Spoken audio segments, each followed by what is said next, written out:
আর এই মুহূর্তে নজর রাখতেই হচ্ছে বড় খবরে। মন্দারমণি মানে পর্যটকদের জায়গা। কিছুক্ষণ আগেই দেখিয়েছিলাম যে নির্দেশ এসেছিল 140 বেআইনি হোটেল ভেঙে দেওয়ার, কিন্তু এখনই ভাঙা হচ্ছে না মন্দারমণির 140 হোটেল।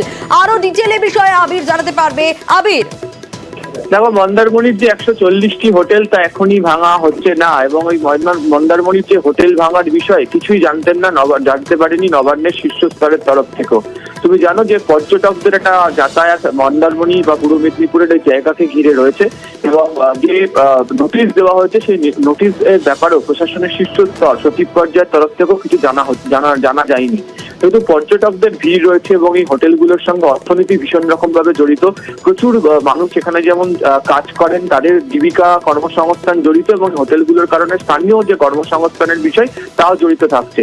ফলে যে 140টি হোটেলের ভেঙে ফেলার জন্য যে নোটিশ পাঠানো হয়েছিল, সেই নোটিশের বিষয়টি একমাত্র জেলা প্রশাসনের কাছেই ছিল, এবং এই যে এত বড় একটি সিদ্ধান্ত গ্রহণ করা হবে, সেই সিদ্ধান্তের প্রেক্ষিতে তার কি মস্ত বড় প্রভাব পড়তে চলেছে এই সংক্রান্ত বিষয় এর সঙ্গে জড়িত রয়েছে। ফলে আপাতত সিদ্ধান্ত হচ্ছে যে 140টি হোটেল ভাঙার জন্য যে নোটিশ গিয়েছিল সে আপাতত হোটেল তো ভাঙা হচ্ছে না, এবং এই বিষয় নিয়ে মন্দারমণির যে হোটেল অ্যাসোসিয়েশন রয়েছেন সেখানকার যারা দায়িত্বপ্রাপ্ত যারা কর্মীরা রয়েছেন তাদের সঙ্গে প্রশাসনের শীর্ষ স্তরের তরফ থেকে একটি বৈঠক করা হবে, তারা কি ধরনের অসুবিধার মধ্যে রয়েছেন, এবং সত্যি সেখানে কোস্টাল রেগুলেশন অ্যাক্টের কথা যেটা বলা হচ্ছে সেখানকার অবস্থা কি।